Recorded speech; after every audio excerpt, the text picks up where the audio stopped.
Welcome back. I'm visiting here today with Julia Shapiro. Welcome to today's show. Thank you. Nice to be here.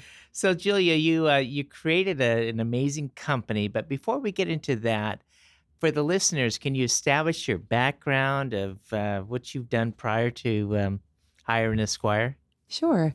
So I am and was an attorney, and I practiced at a large commercial litigation firm. And I saw the legal market changing. And after working as an attorney and seeing the need for new solutions for the new economy, I started hiring Esquire. So, stepping out and saying, I'm going to start a company, was this out of the box, out of college? Did you just immediately step into work for a law firm, or did you do something before that? I went pretty much straight from college to law school, and I loved being a lawyer. Okay. My parents actually didn't want me to be a lawyer. All of their friends that were lawyers were miserable. I really wanted to do it.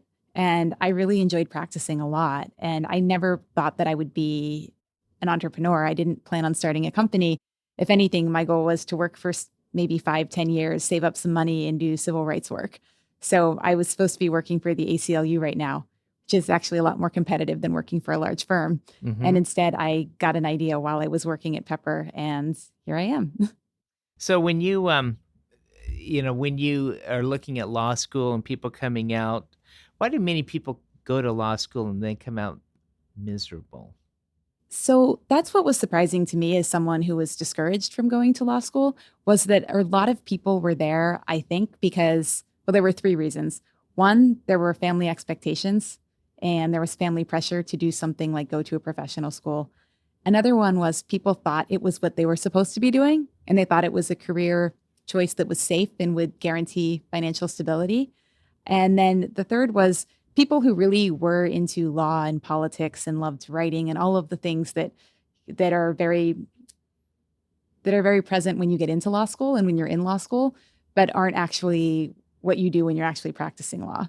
So I think a lot of people come in with expectations or going to law school for the wrong reason. And that's why they're not so happy when they come out. It's interesting. A lot of these new law students go with larger firms. They're given quotas of you need to work X amount of time and lots of hours behind it. Uh, was your experience with a large firm along the same line, or were you working incredible hours, or what? My experience was slightly different because I ended up getting sick at the end of law school. So I'd been an associate at a large firm. And then I ended up taking somewhat of an alternative career path because my health wasn't so good. I ended up turning down a federal clerkship and going into the contract world, which is how I ended up at Pepper Hamilton. And eventually I was diagnosed with celiac, which is just you can't eat gluten. It's an autoimmune Oh my reaction to gosh. gluten. So it's Yeah. actually like the best thing to be wrong because you just stop eating gluten and you're fine. So by the time that happened, though, I had found my way into a semi permanent role in a contract capacity at Pepper. And I didn't want to go back because I saw all my friends who were working at big firms facing exactly what you were describing, which was they weren't very happy and it wasn't what they had thought it had been. And I actually really enjoyed being a contract attorney and being a lawyer for, 40, 50 hours a week versus 80 or 90. Is the primary difference between a contract attorney and a full-time position that of how many hours one works, or what are some of the other differences in contract attorneys? It's changing so dramatically and it means something different even than it did 5 or 10 years ago. So basically, everyone in the new economy is really a contract employee. The average length of a job for lawyers who have started in the last 5 years is less than 3 years. So often you will be on a contract assignment longer than you are a full-time employee somewhere. Basically, there's a lot of different types of contractors, but in the enterprise market, so law firms, in-house legal departments, legal service companies, they're generally on a third-party payroll. So they're often on the payroll of a staffing agency or a company like ours that does act as the employer of record. And there's no expectation necessarily of long-term work, but then there's also flexibility on the end of the contractor where they have more choice to pick and choose which projects they work on and the hour requirements they take on. I imagine that's a big draw, the flexibility and choosing what you want to do. I think it is. It's that, and it's just the way the market has changed. So 1 in 5 legal payroll dollars are contingent talent. Mhm. The old partner track is changing. There aren't even that many positions left on the partner track. more law firms are building alternative tracks. It just, that way of working doesn't fit in with the new economy. Law firms have huge volatile business cycles or huge swings in their business cycles. So they might have a huge case. They might bid on work and get an RF. They might respond to an RFP for a project and suddenly need a bunch of lawyers. And then 6 months or a year later, they don't need as many lawyers and they don't want to be laying people off and they can't support all of that overhead. So it's not necessarily a draw of people wanting flexibility. It's the way the market has changed. I think more lawyers would probably prefer to be full-time, but that option doesn't exist the way that it used to. Mhm. I'm visiting here today with Julia Shapiro and founder of Hire and Esquire. And Julia, I need to take a quick break and we'll be right back after these messages. Grandpa, can we do chemistry? Papa, Daddy. Grandpa, let's do something fun.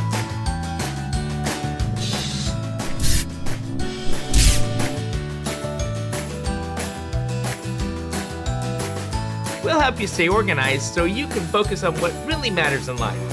Give us a call today and see how we can help you start saving taxes.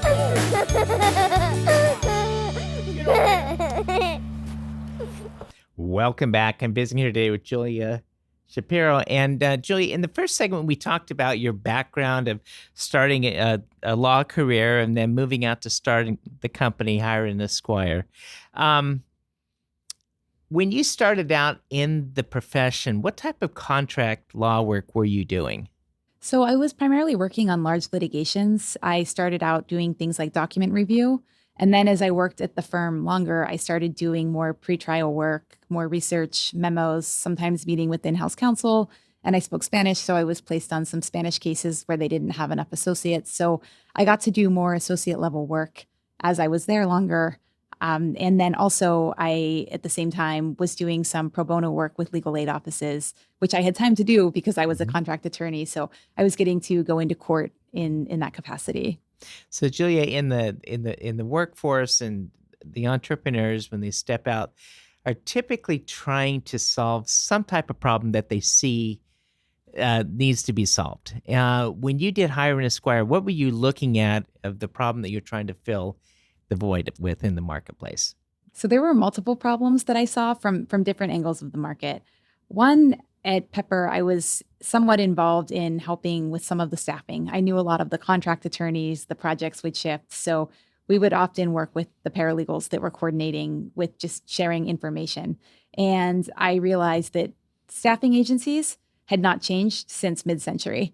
My mother had been a Kelly girl in the summers between college, where they hired secretaries to type 60 words a minute. And I talked to her about the staffing process for secretaries then. In 2009, they were trying to use the same process that they had used for secretaries in the 1970s to staff lawyers in the 2000s.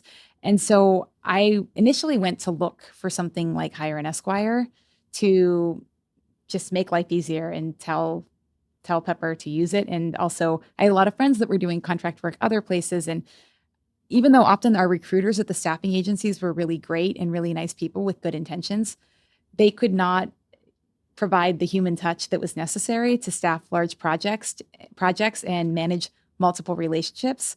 So the process of a staffing agency that was very manual didn't serve the clients well, didn't serve the law firms well, and it didn't serve the contractors well at all. They often felt fairly dehumanized because they were never contacted or communicated with, because the recruiter was trying to communicate and hold relationships with hundreds of people at a time. So it didn't work very well. At the same time, I had a lot of friends who didn't have such an easy time getting jobs, and they were piecing together work through things like Craigslist legal jobs. They were working for small boutique firms. And then I saw people that I knew who had been associates for a few years or were looking for something more flexible. And they were trying to also do flexible contract work. And everybody was having trouble with things like getting paid when they were working for smaller firms and boutiques and practices. And they were also having trouble finding work. They were spending as much time on business development if they were developing a freelance practice as they were actually doing work. And then people for smaller firms were often spending as much time chasing payment for work they did, spending more time trying to get payment than they had actually were getting paid for. That seems to be a big problem in the law profession of, especially if you're working on a big contingent case, you don't get paid till the end. keeping cash flow going. Yes. And how does the contract work play into that? Well, it's interesting because the law firms often will push off the cost to a staffing agency. So the staffing agency will float the payroll while they're waiting for their client to pay them. And law firms have their own issues with client billing, and they, bill their clients 6 months later. And that's one issue. You have things like plaintiffs' firms that are working on contingency where they get paid if they win. And they often tend to be the more entrepreneurial and scrappier law firms that will look into things like financing and funding. One way we did help to solve this problem, especially for smaller law firms, our platform takes credit cards. So they can get 30-day float for their cases, contingent workers, and just their cash flow in running their practice. It's a great solution. So I'm visiting here today with Julia Shapiro. She's the founder of Hire and Esquire. Julia, I need to take another break, and we'll be right back after these messages. Grandpa, we found a golden stone. We have to watch out for the treasure guardian.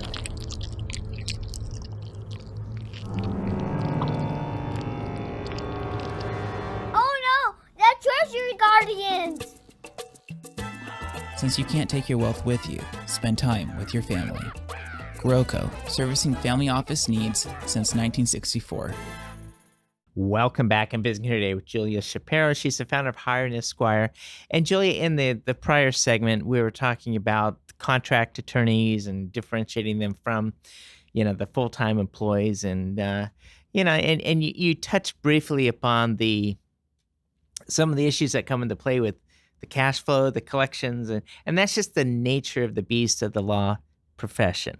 I'd like to move on, though, and talk about the types of attorneys that you were able to provide. Because when we're talking about an attorney, not all attorneys are the same. They practice different areas. And how do you go about staffing, for the projects and helping these law firms? So are the top areas where we provide attorneys. Since we're a platform marketplace business, we can very easily pull all the data in our system and see what positions people are posting for. And our top areas are corporate transactional, litigation, and real estate. There's a long tail of positions after that, but those are three of the hottest areas for us. And in our network, about 20% of our attorneys have backgrounds in the AM Law 200. Those are the top 200 law firms by revenue, and the Fortune 500. And a lot of our clients we work with the AM Law 200 firms, we work with Fortune 500 clients, and then our fastest growing market segment is those law firms of 1 to 40 people and emerging legal departments of, the first couple attorneys in the door that are building out their department. How big are you today? So we have on our contractor side, we have about 12,000 legal professionals. The majority of those are attorneys. We recently started offering paralegals and other paraprofessionals to the legal profession from demand. And actually, we have about 2% of the active U.S. attorney population on our platform. And on our client side, we have over 1,000 clients, and that is spread between law firms, in-house legal departments, and legal service companies. We are purely staffing, so we don't work with a company that does not have a legal department. It's actually against the professional responsibility rules, the way that we work. So we're approaching almost 1% of U.S. law firms on our platform as well. That's impressive. And in terms of the geographic locations, is there a concentration in certain areas or what? There's definitely a concentration along the coasts and in major cities, but one of the favorite things of all of our clients is geographic arbitrage. So we have partners in law firms in New York and legal departments in New York and San Francisco, and they're working with people who are working in lower cost markets. And often people who have big law backgrounds end up moving to the middle of the country or lower cost cities for a variety of reasons, sometimes just wanting not to have the stress of paying high rent. So about more than twice the jobs in our system are remote as on-site. So we do have a lot of remote work. And we do definitely have a distributed network, although the concentration is in major cities, major metros, and the coasts. How do people find you? Every way. So we do the traditional job boards to get contractors into our system, but we also use social media. We use paid advertising, and people read about us and hear about us different places. We get a lot of referrals.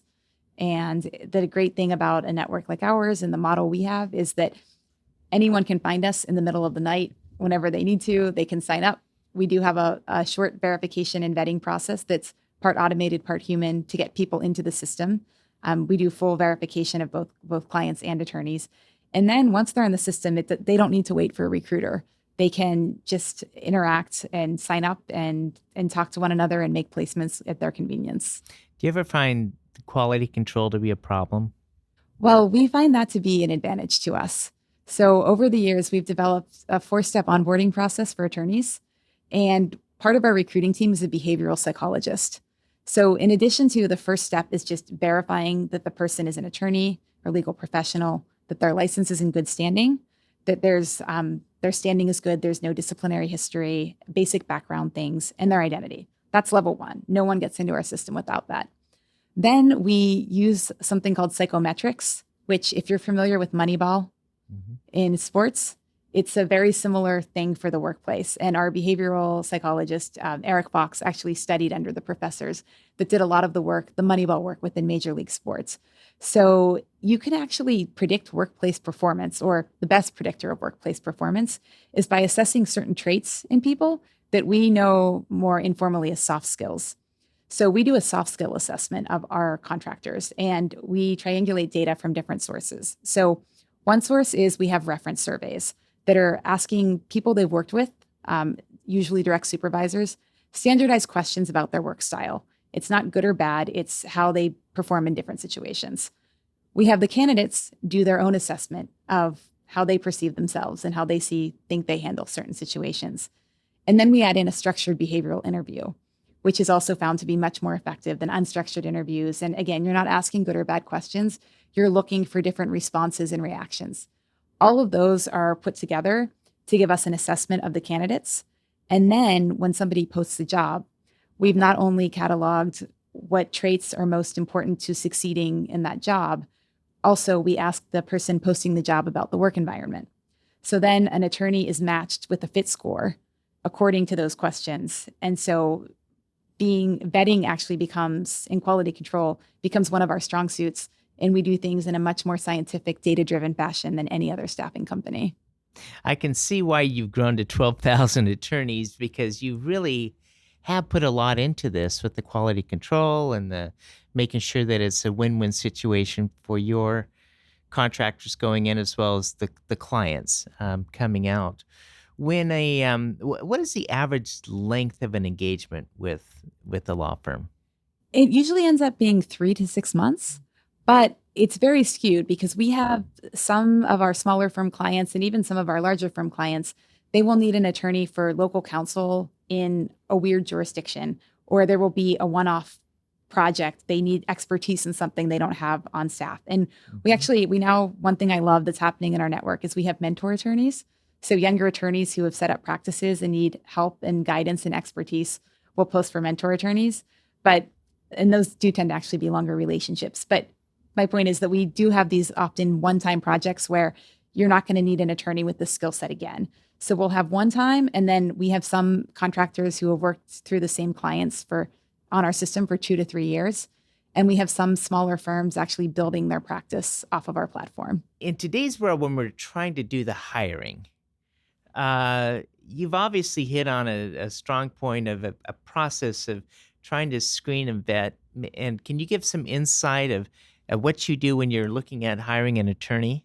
Yes, these came about. We didn't plan on doing this when we started the company, but we saw the need and that our business would do the best if, of course, our clients were as happy as possible and the candidates were the best fit. Mm-hmm. And what we learned when we dove into the research was that current hiring practices are abysmal at predicting success. You'd be better off flipping a coin. The average person in an interviewing position makes their decision within the first 10 seconds. So as soon as the person says hello about whether they want to hire them or not, and they spend the rest of the interview confirming those biases, essentially.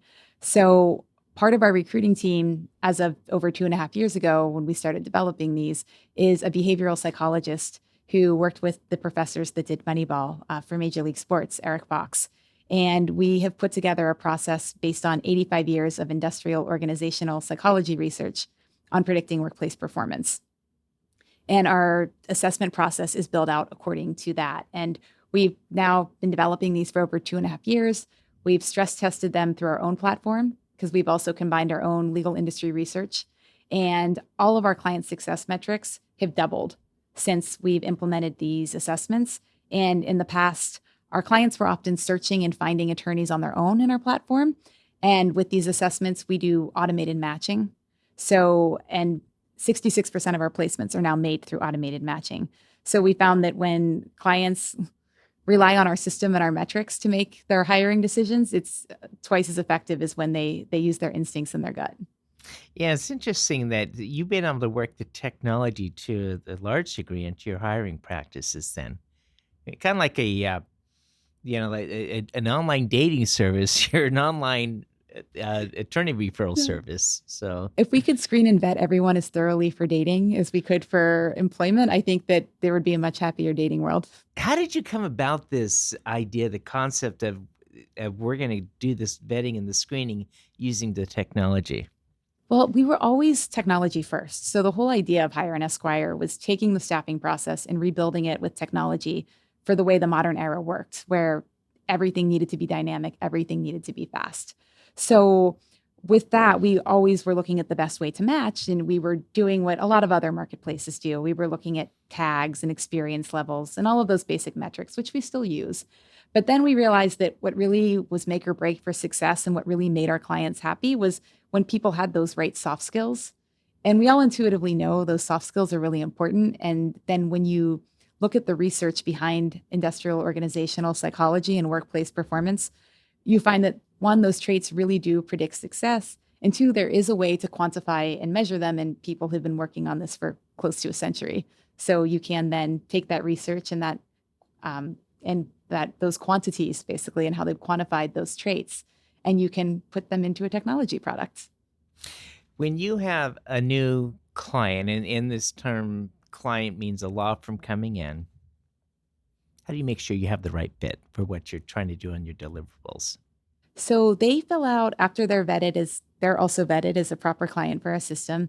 We have them fill out a job posting form, and it asks both about the hard requirements of the job, and there are soft skills that are associated with certain job types. For instance, somebody who is a very good litigator is going to have different soft skills than someone who is a very good deal attorney. So there are some soft skills that are matched by our system based on the job role. And then we ask them about the work environment. So we ask them questions about the work environment in their specific firm, because even work environment can vary by hiring manager. And then we match those soft skills accordingly. Julia, for an individual looking to find you, how would they go about that? They can go to our website, hireanesquire.com. And we're also on social media on just about every platform. Our handle is @hireanesquire. Julia, we're out of time today. Thanks for being here on the show. Thank you so much for the invitation.